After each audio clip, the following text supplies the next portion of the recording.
토트넘 허스퍼의 경기가 끝날 때마다 이 엔지 포스테코글루 감독이 명언을 막 쏟아내고 있습니다. 이번 크리스탈 팰리스와의 경기 2대1 승리 이후에도 정말 인생의 전체 통찰력을 제공해주는 포스테코글루 감독의 멋진 발언, 그리고 이제 포부와 야망, 리더십을 알 수 있는 그 인터뷰 내용이 있었고요. 또 이와 더불어서 캡틴 손흥민 선수가 또 포스테코글루 리더십이 제대로 작동될 수 있도록 보여줬던, 외롭게 서있던 다이어를 챙겼던 그 뒷이야기까지 저희가 전체적인 내용들 인터뷰 풀 버전까지 해석하고 해설해드리도록 하겠습니다. 먼저 경기 총평, 어떤 부분이 만족스러웠는지 질문이 있었어요. 네, 포스테코글루 감독은 이 답답한 경기 전반전에도 불구하고 전반적으로 봤을 때 이 경기가 모든 것이 마음에 들었다고 평했습니다. 사실 지난 플럼전에서는 후반전에 대해서 최악이었다고 공개적으로 표현하기까지 했는데요. 사실 이번 경기 토트넘이 전반전 잘했다고 말할 수 없었거든요. 저희도 보면서 플럼전 후반전만큼이나 어떻게 보면 그보다 더 이 전반전 45분은 좀 미진하다는 생각이 들었는데, 끝나고 나서 포스테코글루 감독은 오히려 칭찬을 했어요. 네, 이 이유로는 이미 이 부분을 예상했다는 겁니다. 왜냐면 크리스탈 팰리스가 수비적으로 워낙 탄탄한 팀이기 때문에 공격적인 플레이가 잘 되지 않을 것을 예상을 했고 기회가 많이 없을 거라는 걸 알았는데, 이런 부분에 있어서 선수들의 대처가 굉장히 흡족했다고, 만족스러웠다고 표현했습니다. 선수들이 포기하지 않고 후반전까지 인내심을 갖고 공간을 계속해서 창출하려는 모습이 보기 좋았다고 했는데요. 끊임없이 노력을 했고 또 득점을 하고 주도한 이후에는 다시 침착하게 원래 하던 모습들이 나왔던 것, 즉 선제골이 나올 때까지는 힘들었지만 그 선제골을 기어코 얻어냈고 그 뒤에 경기 운영은 좋았다. 물론 이제 마지막에 약간의 마찰, 즉 이제 추격골을 허용하기도 했고 위험한 상황이 있긴 했지만 결국에는 이겼으니까 잘 대처했다. 이전과는 다른 양상의 경기였고 색다른 도전이었고 또 이제 원정 경기였다는 점을 모두 고려했을 때는 오늘 경기 방식 마음에 들었다라고 이야기를 했는데요. 네, 그러면서 이번 경기를 통해 배운 점이 또 하나 있다고 표현했습니다. 인내심을 가져야 한다는 걸 알았고 이 경기를 통해서 오히려 우리 축구의 진념을 시험하는 경기로 삼을 수가 있었다고 표현했습니다. 이게 어떤 얘기냐면, 지금까지 토트넘이 잘해왔고 모든 면에서 칭찬을 받아왔고 또 훈련도 잘 됐고 내용도 좋다라고 했는데 항상 그럴 수 없다. 어려운 시점이 올 수밖에 없는데 그럴 때 그걸 어떻게 이겨내느냐, 한 가지 방식만으로는 이겨낼 수가 없는데 또 다른 방법도 알 수 있었고 결국에는 이겨냈다. 고비를 넘겼다. 이걸 우리가 해냈다라는 점에 있어서 내용은 답답했을지 몰라도 우리는 만족스럽다는 얘긴데요. 실제로 이제 경기 기록을 보면 세부 기록으로 봤을 때 기대 득점이 1.04골로 토트넘이 지금까지 치른 경기 중에 가장 낮았고요. 반면에 이제 점유율은 74.5%로 이전에 지배하던 경기들보다 더 높았어요. 필드 틸트라고 상대 지역에서 경기를 풀어가는 수치도 66%. 그러니까 경기를 압도했어야 하는 기록들은 유지가 됐는데 막상 이 위협도에 있어서는 팽팽했다. 어떻게 보면 지금 경기 위협도와 기대 득점 그룹에서 전반 막판과 후반 초반은 오히려 팰리스가 더 올라갈 정도로 공을 적게 소유하고도 효율적인 경기를 팰리스가 했기 때문에 토트넘이 답답했지만, 포스테코글루 감독이 얘기한 대로 인내심을 갖고 이제 후반 중반부터는 다시 쭉 올라가는 모습이 있었습니다. 여기에는 그런데 사실 뭐 이런 집념과 의지와 인내심도 있지만 선수 교체의 용병술 효과도 있었어요. 네, 포스테코글루 감독이 브레넌 존슨 선수를 교체 투입시키자마자 어시스트를 기록하면서 또 믿음에 보답을 했습니다. 그리고 포스테코글루 감독도 이 브레넌 선수의 이런 능력을 또 칭찬을 했는데요. 사실 이 선수가 부상으로 경기에서 많이 볼 수가 없었잖아요. 하지만 최근 몇 주 동안 정말 열심히 준비했고 그래서 믿고 출전시켰다고 합니다. 이 외에 또 브레넌 존슨 선수 외에 또 다른 선수들의 활약도 칭찬을 했는데요. 호이비레 선수와 에메르송 로얄 선수도 이 교체 투입돼서 정말 잘 활약해줬거든요. 호이비레가 미드필더를 장악하는데 도움을 줬고, 사실 전반전에 이 벤 데이비스 선수가 공수 전반적으로 좀 부진한 모습을 보였단 말이죠. 이런데 로얄 선수가 들어온 이후에 그 부분을 또 뚫어주는 역할을 또 해줬습니다. 결국에는 이제 선수 교체 선택도 좋았고 스쿼드의 깊이를 늘릴 수 있는 그런 결과들이 나온 것인데, 구체적으로 봤을 때 좀 너무나 인상적이었던 게, 일단 존슨이 후반전에 중반에 교체 투입됐음에도 불구하고 득점, 찬스, 리시브 가장 많은 이제 공격 상황에서 볼을 받은 상황이 이제 1위를 기록을 했어요. 교체 출전 선수인데도 이 정도라는 것은 물론 뭐 메디슨, 쿠루세스키, 셰샬리송도 못했던 건 아니지만 존슨이 가세했을 때 토트넘의 공격이 더욱더 날카로워질 수 있고 더 풍부해질 수 있다는 걸 보여줬고, 실제로 이제 66분 손흥민 선수가 넣었던 이 결승골 득점 장면은 존슨이 굉장히 큰 기여를 했잖아요. 네, 존슨 선수가 본인이 욕심을 낼 수도 있는 상황임에도 불구하고 일단 메디슨 선수 위치를 파악하고요. 볼을 내주고 본인이 또 직접 들어간 이후에 손흥민에게까지 내줍니다. 예, 사실 사르의 롱패스를 존슨이 머리로 흘려준 것 자체도 좋았는데 흘려주고 본인이 뒤에서 바라볼 수도 있었지만 메디슨, 손흥민 둘이 해결하는 그 사이 공간을 들어가서 수비를 분산시켜줄 수도 있는 역할이기도 했었고, 또 여기서 패스를 받았을 때도 틈이 좁았기 때문에 쉽지 않았는데 바로 또 손흥민 선수의 위치를 파악해주고 패스까지 내주면서 어시스트를 기록을 했습니다. 여기도 사실 직접 욕심을 부릴 수도 있었어요. 모든 면에 있어서 존슨이 들어가서 잘해줬고, 특히 로얄 선수의 기록은 더욱더 극적인데요. 로얄 선수가 후반전 45분만 뛰었음에도 불구하고 득점 찬스 패스를 전체 1위, 양팀 선수 통틀어서 1위를 차지했고 또 경합도 1위를 차지했어요. 이 기록에 벤 데이비스의 이름이 없다라는 것 자체가 전반 데이비스 후반 로얄의 차이가 너무나 컸다. 사실 이날 경기 우도기가 빠졌던 게 많이 우려가 됐고 실제로 그게 데이비스의 부진과 맞물려서 토트넘의 경기력 저하로 이어졌는데 물론 로얄이 우도기만큼의 임팩트를 보여준 건 아니지만 우도기의 백업 자원 경쟁에서 원래는 오른쪽 풀백인 네. 로얄이 이제 본래 왼쪽 풀백인 데이비스보다 낫다라는 약간 좀 새로운 장면들이 나온 거예요. 네, 포스테코글루 감독 체제 아래에서는 유도기 선수가 없을 때 로얄 선수가 대신할 수 있다는 부분도 증명한 거기도 하고요. 예, 사실 뭐 경합이나 뭐 득점 찬스도 얘기 드렸지만 52분에는 문전 위험한 상태에서 공이 흘렀을 때 골키퍼가 무너진 상황에서도 공을 걷어내는 결정적인 클리어링까지 기록을 했거든요. 이런 승리, 결국엔 리그 선두를 계속 질주하고 있는 것들이 선수들의 자신감, 믿음 이런 것들에 얼마나 또 영향을 주느냐에 대한 현지 기자들의 질문도 있었는데 포스테코글루 감독은 역시 이번에도 같은 대답을 했어요. 결과보다 중요한 건 내용이다. 네, 포스테코글루 감독은 항상 이야기를 하는 게 경기 결과보다는 경기를 펼치는 방식이 중요하다고 하는데요. 사실상 이 극복해야 할 여러 가지 도전 과제를 안고 이 극복 속에서 우리가 더 나아갈 수 있음이 성장의 또 촉진제로 쓸 수 있다고 설명하고 있습니다. 또 사실 펠리스 같은 경우는 홈 4경기에서 3골만을 실점할 정도로 정말 수비력이 탄탄한 팀인데 이런 팀을 상대로 우리가 하나 되어 그 상황을 헤쳐가는 방식이 또 정말 마음에 들었다고 표현했습니다. 지금까지 잘 됐던 그 플레이를 또 보고 또 칭찬하려는 게 아니라 어려운 상황, 난관에 처했을 때 그걸 어떻게 헤쳐나갈까 상대의 자책골을 끌어내기도 했고 또 존슨이 들어와서 새로운 패턴을 만들어내기도 했고 계속해서 새로운 무기들이 늘어나고 있는 것 이게 만족스럽다라고 이야기를 하면서 경기의 결과가 아닌 방식, 내용을 좀 강조했는데요. 네. 게다가 이제 하나가 됐다라는 게 중요한 것 같아요. 교체 아웃됐던 메디슨이 후반 추가 시간에 이제 대기심에게 막 이야기하는 모습도 있었고 경기 끝나고 선수들이 정말 주전 비주전 할 것 없이 어우러져서 기뻐하는 모습을 봤을 때 정말 하나로 뭉쳐 보이더라고요. 네, 끈끈함이 보이는 거고 토트넘 이 팀 분위기가 정말 좋음을 알 수 있는 또 장면이었습니다. 예, 그러면서 이 단독 선두를 질주하고 있는 것 정말 우승을 노릴 수 있는 상황에 대해서 어떻게 생각하느냐, 즐기고 있느냐라는 또 질문이 나왔는데 여기서 이제 포스테코글루 감독이 멋진 대답을 하게 됩니다. 네, 포스테코글루 감독은요, 그저 하루하루를 즐기고 있고 선수들도 즐겼으면 좋겠다. 우리는 1위에 있지만 1위 있어서가 아니라 현재 꿈속에 살고 있다고 표현을 했습니다.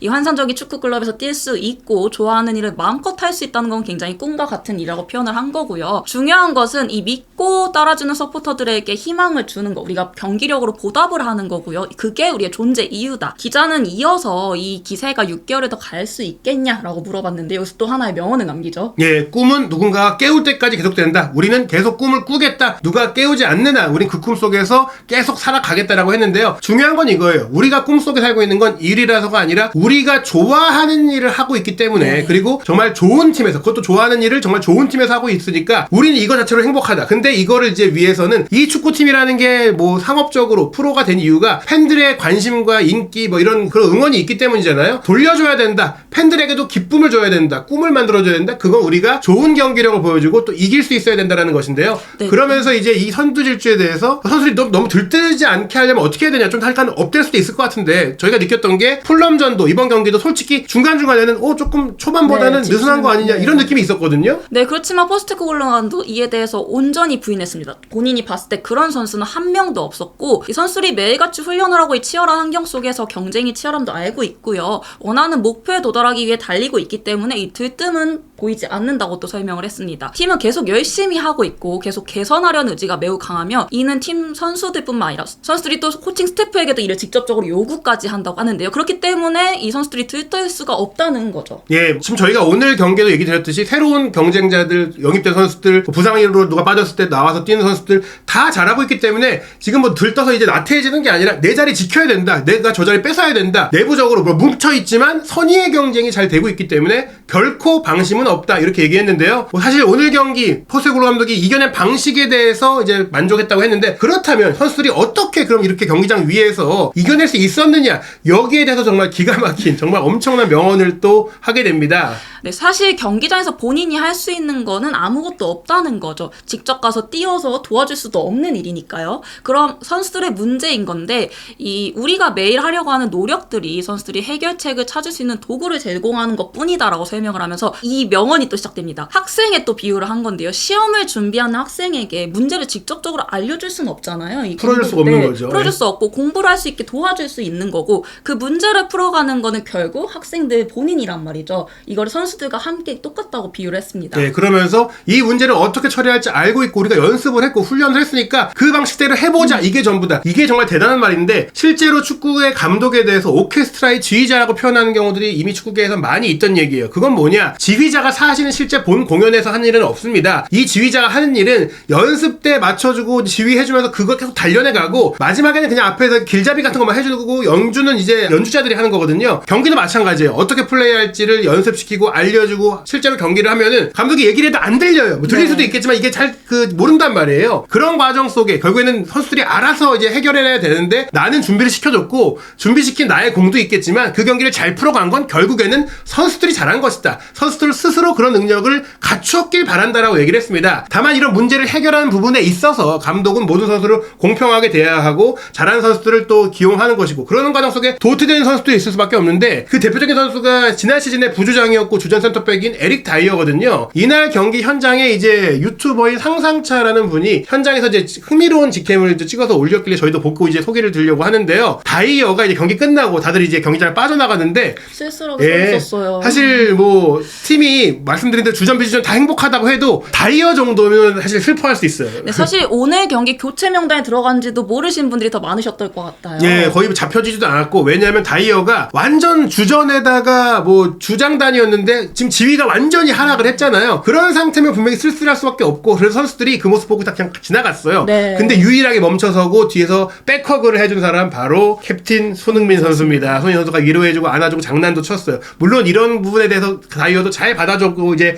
유쾌하게 넘어갔지만 손흥민 선수가 지나가고 나서까지도 좀 쓸쓸해 있었고 뭐 로메로라든지 뭐 다른 또 이전에 알던 동료들은 다 그냥 지나갔어요. 지나갔거든요. 뭐 그럴 수밖에 없어요. 좀 애매하기도 하고 또 다이어와 좀 안 맞던 선수도 있었을 겁니다. 어찌됐거나 중요한 건 그거예요. 분명히 이런 팀 분위기를 또 끌어가고 뭉치게 하는 과정에서 감독이 또 자신이 외면한 선수를 그렇게 하긴 어렵단 말이에요. 그죠. 그런 상황에서 주장의 역할이 여기서 드러나는 거 아니겠습니까? 네, 감독의 리더십과 주장의 리더십은 다르다고 할 수 있는데 이 손흥민의 리더십 그리고 포스테코글루의 리더십이 융화가 되면서 팀이 잘 어우러지고 있다는 뜻이겠죠. 그렇죠. 사실 이전부터도 손흥민 선수가 잘 못 뛰는 선수라든지 어린 선수들을 잘 다독여주면서 못 뛰는 마음까지도 헤아려줬는데 뭐 이런 상황들이 좋은 것 같아요. 이런 선수들이 좀 불만 갖고 엇나가고 뭐 팀이 안 좋은 얘기를 하고 또 소문도 낼 수 있는 건데 물론 뭐 다이어가 그럴 거란 얘기는 아니지만 이런 것들까지 케어하는 캡틴 손흥민의 영향력이 현재 토트넘의 강점 중에 하나다 이렇게 볼 수가 있겠습니다. 무엇보다 지금 뭐 팬들이 너무나 신나하고 있는데요. 토트넘의 정말 팬들 어느 때보다 행복하게 경기를 볼 것 같은데 포스테코글루 감독이 여기에 대해서도 또 팬들의 마음을 만족시키는 부분에 대해서도 명언을 쏟아냈습니다. 네, 시작부터 우리는 이제 팬들의 응원을 받고 시작을 했고요. 순위표에서 그렇기 때문에 훌륭한 위치에 있을 수가 있는데 팬들은 사실 자신의 축구 클럽을 대표하는 선수들이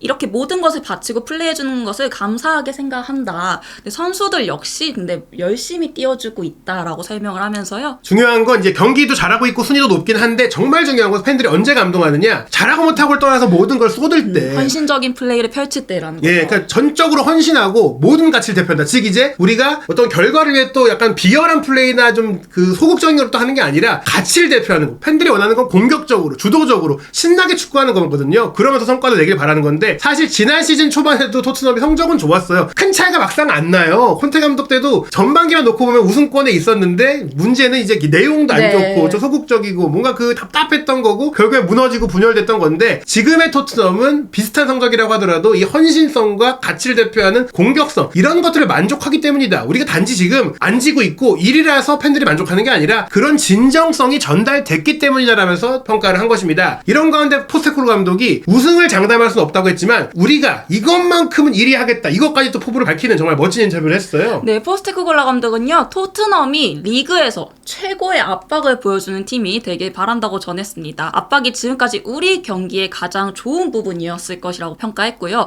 주중에도 말했지만 물론 아직까지 최전방 압박은 개선할 점이 있다고 말했습니다. 하지만 통제할 수 있는 한 가지는 우리가 대회에서 이 압박 부분에 있어서는 첫 번째 팀이 될 수 있을 거라는 포부를 드러냈습니다. 사실 1위가 되는 것은 경기 결과를 단정할 수도 없고 다른 좋은 팀들도 있지만 우리가 방식, 내가 시도하는 거에 있어서 압박을 많이 하고 압박 1위 팀이 되겠다. 이것까지는 내가 좀 할 수 있다. 뭐 이렇게 얘기를 한 거거든요. 이렇게 뛰는 게 도움이 되지 않는 일을 하면 안 된다. 그죠. 그러니까 그냥 막 뛰기만 하는 게 아니다. 무식하게 뛰는 게 아니라 필요하게 전술적으로 잘 준비해서 압박을 한다는 것이고요. 선수들이 이제 몸 상태가 좋다고 해도 여기 얘기합니다. 아무 이유 없이 뛰는 건 아니기 때문에 뛰어야 할 이유를 보여줘야 되는데 선수들이 그걸 이해하고 있기 때문에 잘 뛰고 있는 것이다. 네, 실제로 토트넘은 이 압박 지표에서도 대거 1위를 기록하고 있는 상황입니다. 상황인데요. 예, 10라운드 경기 직전의 기록이에요. 왜냐면 새로 업데이트된 기록은 아직 안 올라왔는데 이 경기를 치렀기 때문에 더 올라갔을 네. 거라고 생각이 듭니다. 지금 9라운드까지 무려 파이널 서드 공격 지역에서의 압박 횟수가 753회로 토트넘이 20개 팀 중에 1위고요. 그리고 이제 이런 압박을 통해 공을 빼앗아온 횟수도 340회로 1위입니다. 그리고 하이 턴오버, 상대 골문 40m 지역에서 공을 빼앗아온 것은 98회로 프리미어리그 2위고요. 그 하이 턴오버를 통해 슈팅까지 가져간 것도 21회로 프리미어리그 전체 1위입니다. 그리고 PPDA라고 하죠. 상대가 몇 번의 패스를 했을 때 공을 빼앗아낼 수 있느냐도 9.3회. 이건 낮을수록 좋은 네. 건데 9번 패스하면 뺏어온다. 이것도 프리미어리그 1위입니다. 또 손흥민 선수가 이 압박 지표와 관련해서 또 눈부신 기록을 하나 가지고 있는데요. 이 압박하기 위해 뛴 이 스프린트 거리 1위를 기록하고 있습니다. 여기서 더 눈부신 거는요. 2위부터 5위까지 선수들은 모두 20대라는 부분이죠. 예, 20대인데다가 또 미드필더 성향의 선수들이 많은데 손흥민 선수는 최전방에서 뛰면서도 1314m를 뛰었고 아마 오늘 경기에 더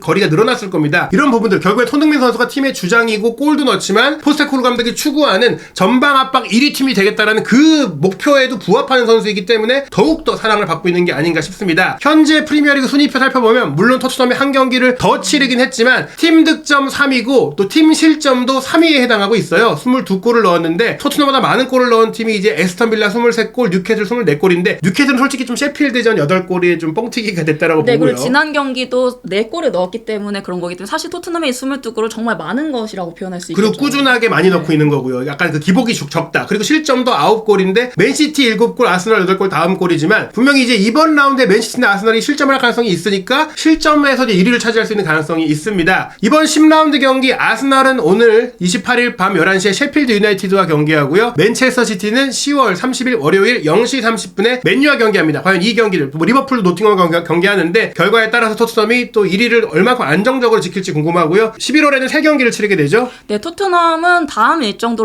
공교롭게도 런던 더비입니다. 11월 7일 화요일 한국 시간 새벽 5시 첼시와의 홈 경기를 앞두고 있고요. 이후 11월 11일 토요일 밤 9시 반 이 황희찬 선수와의 코리안 더비죠. 울버햄튼과의 원정 경기를 또 앞두고 있습니다. 예, 이 경기 이후에는 11월 A매치가 이어지는데요. A매치 전까지 토트넘의 무패 행진이 이어질 수 있을지 손흥민 선수의 활약은 또 어떻게 이어질지 한준TV에서 확인하시기 바랍니다.